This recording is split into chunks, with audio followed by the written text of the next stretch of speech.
मैं इस वक्त मौजूद हूँ इस्लामाबाद प्रेस क्लब के अंदर। ये वही जगह है जहाँ पे कल इस्लामाबाद पुलिस ने घुसकर सहाफ़ियों पर तशद्दुद किया।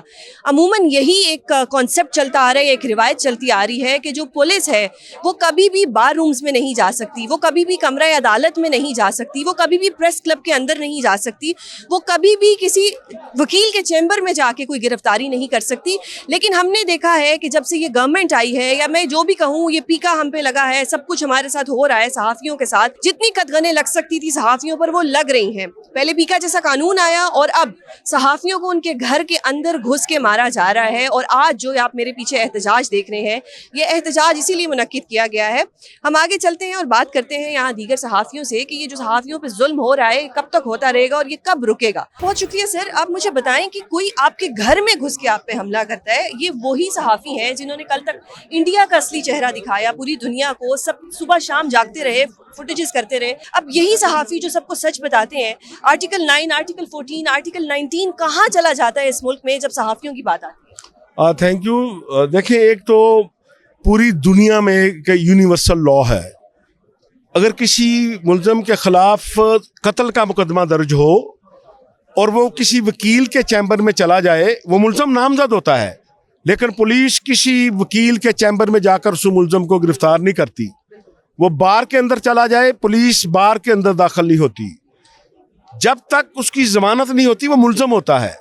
जब वो अपनी बेल दायर करता है तो उसको कमरा अदालत से पुलिस गिरफ्तार नहीं कर सकती। इसी तरह प्रेस क्लब को भी लोग पूरी दुनिया में यही मुकाम देते हैं कि अगर किसी के साथ रियासत ने जबर किया है, हुकूमत ने जबर किया है, किसी वडेरे ने जुल्म किया है, उसके खिलाफ कोई इक़दामात हो रहे हैं, तो वो आता है और दुनिया को बताता है प्रेस क्लब में आके कि भाई मेरे खिलाफ ये कार्रवाई इंतकामी कार्रवाई है, मेरे खिलाफ ये किस वजह से काम हो रहा है। इसलिए जब वो प्रेस क्लब में होता है, किसी भी प्रेस क्लब में, हमने मार्शल लॉ के द्वार देखे, एमरजेंसी देखी, एमरजेंसी प्लस देखी, पुलिस बाहर खड़े होकर इंतजार करती है। लेकिन यहाँ कल तमाम चीज़ों के रिकॉर्ड तोड़ दिए गए। इसलिए हमने आज मुल्क भर में यौम स्याह मनाया। पाकिस्तान के छोटे शहर से लेकर बड़े शहर तक हर प्रेस क्लब ने एहतजाज किया, स्याह परचम लहराया।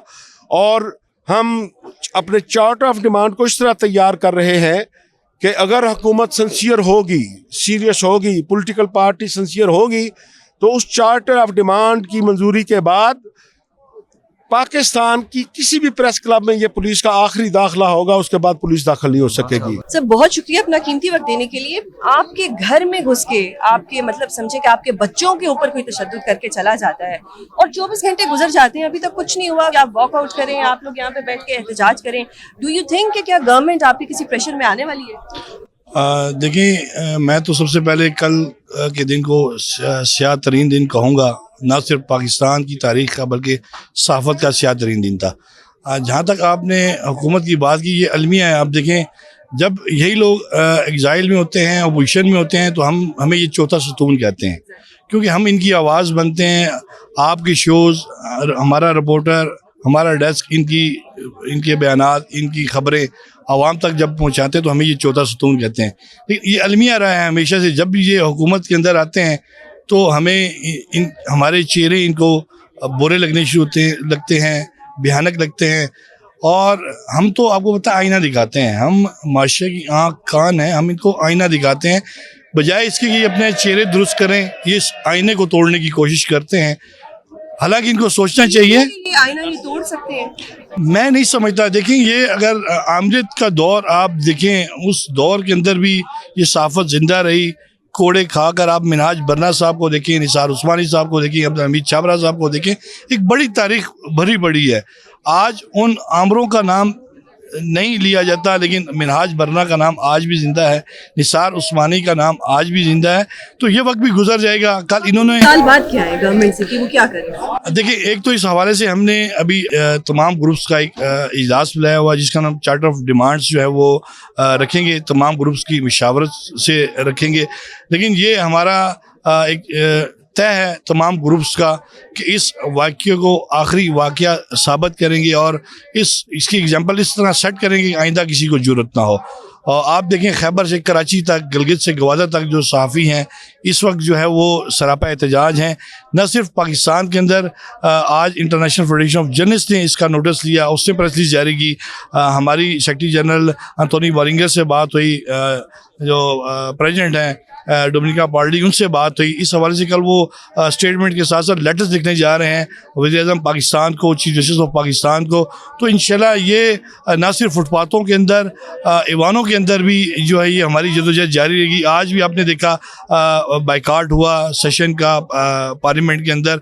तो जब तक हमें इंसाफ नहीं मिलता, जब तक ये ट्रेंड सेट नहीं किया जाता, जब तक हमसे ये कमिट नहीं किया जाता कि आइंदा चाहे वो किसी तहसील सतह का प्रेस क्लब है, चाहे किसी डिस्ट्रिक्ट का प्रेस क्लब है, या चाहे किसी बड़े शहर का प्रेस क्लब है, उसको इनके लिए चाहे वो पुलिस है के लिए नो गो एरिया नहीं बनाया जाता, हम उस वक्त तक जो है वो चैन से नहीं बैठेंगे। देखिए, आप बताइएगा कि आप एक इमर्जिंग टैलेंट हैं और मैंने आपको हर जगह देखा है कवरेज करते हुए, धूप हो, छाँव हो, बारिश हो, आपको मैंने हमेशा देखा है।